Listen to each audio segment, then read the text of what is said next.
Dear students, now today again I have one more question for you, the polynomial. This question is taken from A levels past papers. The statement of this question is that this is given polynomial 12x cubed plus 25x square minus 4x minus 12. Now you have to show that f minus 2 is equal to 0. In the first part there is nothing, just replace this value of x by minus 2. You see, by plugging this value in the given polynomial you get is equal to 0. But you know, when you get this is 0, one thing which you need to deduce from this, that this means this is remainder when your polynomial is divided by x plus 2. So if this gives you 0 as a remainder, this means x plus 2 is the factor of this given polynomial. So from there, as you see, this is cubic polynomial. So this is linear factor and you must have another quadratic factor. So if you see the maximum power, when you multiply these two values you get x cube. Then this is the highest. So I have taken this as in general form because right now I don't have any idea. Then equating this is equal to 12x square plus 25x square minus 4x minus 12. By comparing coefficient, as I told you in my previous video, that you get x plus 2 and 12x square plus x minus 6. Now you already know that this is the factor of this given polynomial, and this is also a factor of the above polynomial. Then we know x plus 2, and this can be further factorized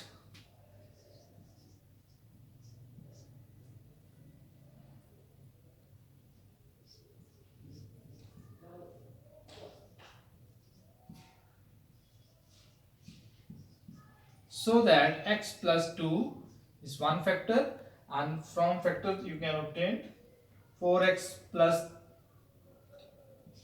3 and 3x minus 2. So the given polynomial can be completely factorized this way. It has 3 linear factors. So this is the answer of first part. Now I go for the second part of this question, where he stated that given that 12 times 27 raised y plus 25 times 9 raised y minus 4 times 3 raised y minus 12 is equal to 0. Look, if you look this question, this statement carefully, you will find one type of the relation between this and this, and that is very important. How do you relate this expression with the given polynomial?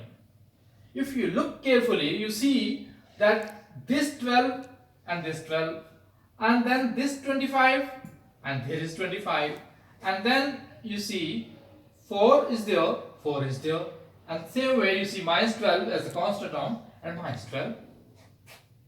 So you see that in this given statement the coefficient throughout of all the terms are same as the coefficients given in this polynomial. And then we come to know, if you see anywhere in these three, you will have only one thing common, that x3, and this thing can also be written this way. And same way there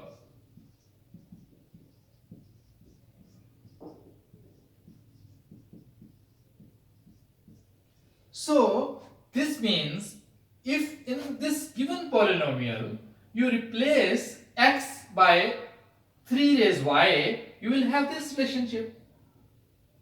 This gives us that basically this is the same polynomial. And if this is the same polynomial as we have done in previous question, in previous part, that x minus 2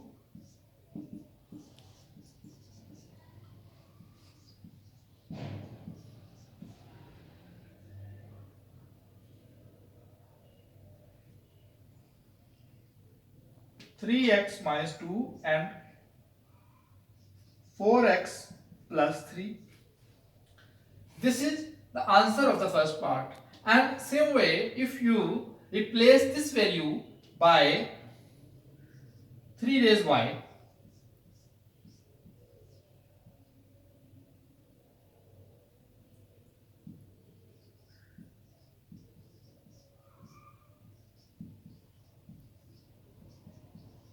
you will have same this expression. And now from there, as you have x is equal to this, for this you will have 3 raised y is equal to 2. So as it is asked what is the value of 3 raised y, you can say that 3 raised y has 3 different values. One value can be calculated from there, which is already you know, that is 2, and the other value is can be calculated from this 3 raised y,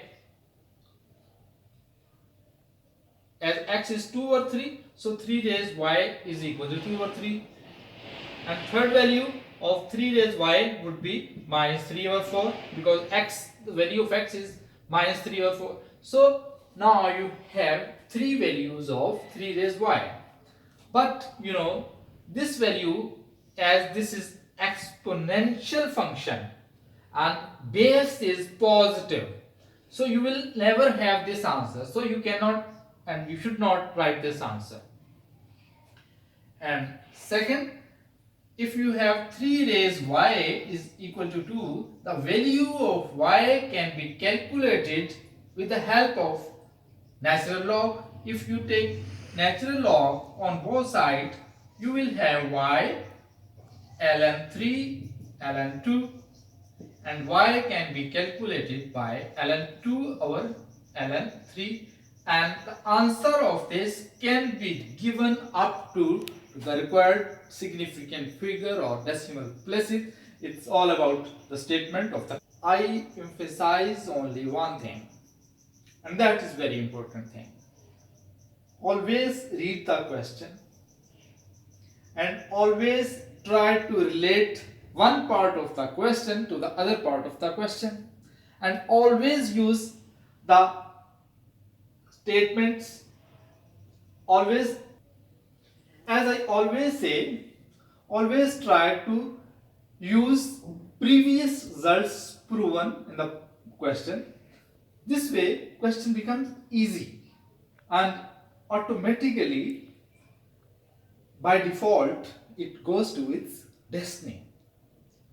Second and the last thing, practice makes man perfect, and you can be perfect like any other good student, good teacher, good mathematician if you practice it by own hands.